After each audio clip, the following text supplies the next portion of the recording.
अब हम आपको भ्रष्टाचार की वो कहानी बताने जा रहे हैं जो सरकार बदलने, जो हुक्मरान बदलने के बाद भी जारी रहती है। जिस विभाग का जिम्मा जिस मंत्री के हाथों में होता है, उसी मंत्री के इलाके में भ्रष्टाचार खुलेआम चलता है। ये बात खान मंत्री प्रमोद जैन भाया की और उनके इलाके में हो रहे अवैध खनन की हो रही है। रिपोर्ट आप देखिए। जी, ये वही कहानी है जिसमें सरकारें बदलती हैं, विभाग संभालने वाले जिम्मेदार बदलते हैं आरोप लगाने वाले भी, और बदलते हैं इससे मुनाफा कमाने वाले लोग। लेकिन नहीं बदलता तो ये कारोबार। पहले तस्वीरें स्पष्ट कर दें, ये खान मंत्री प्रमोद जैन भाया के गृह जिले 12 की तस्वीरें हैं। खान मंत्री जी, ये अवैध खनन की तस्वीरें हैं जो शायद आपको नहीं दिख रही है। 12 में परवन नदी से बजरी माफिया बेखौफ होकर अवैध रूप से नाव डालकर बजरी खनन कर रहे हैं। माफिया नदी को खोखला कर चांदी कूट रहे हैं, नियमों को ताक पर रखकर मोटी रकम कमा रहे हैं। लेकिन किसका साहस हो कि खान मंत्री के गृह जिले में उनकी मर्जी के बिना कोई कार्रवाई कर दे।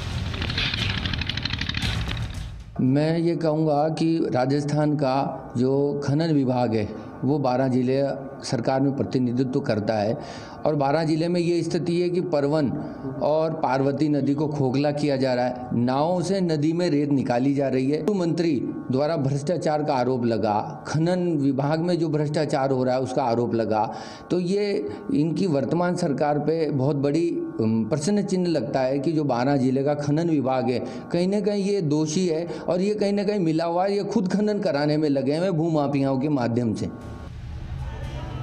और इन बेखौफ बजरी माफियाओं का आतंक कितना है, इसकी तस्वीर एक सप्ताह पहले दौसा में देखने को मिली, जहां अवैध खनन को लेकर 2 गुटों में खूनी खेल चला।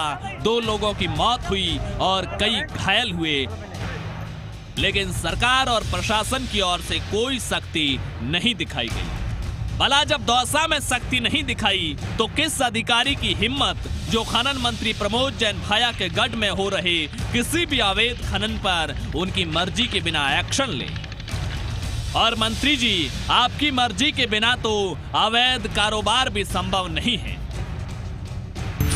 सांगोद विधायक भरत सिंह भी प्रशासन और स्थानीय नेताओं पर गंभीर आरोप लगा चुके हैं। अवैध खनन पर बंधी मांगने पर एएसआई तक ट्रैप हो चुका है। परवन नदी का बड़ा हिस्सा कुंजेड़ चौकी में आता है।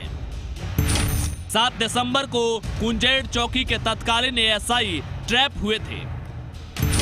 एएसआई ने नाव डालकर रेत निकालने के बदले 15,000 की रिश्वत ली थी।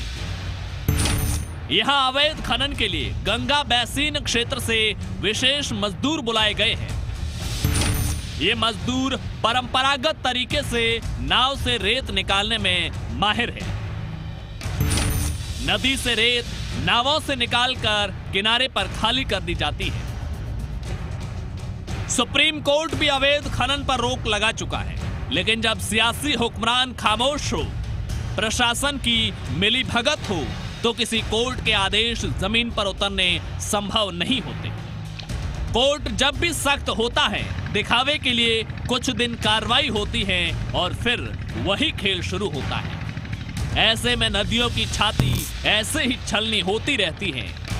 नदियों के रास्ते बदलते हैं, बारिश में बाढ़ और तबाही आती है, लेकिन ये तबाही तो उस इलाके में रहने वाले बेगुनाहों को भोगनी होती है। अवैध खनन करने वाले बड़े कारोबारी और बड़े नेता इसकी जद से बाहर होते हैं। राम मेहता, जी मीडिया, 12।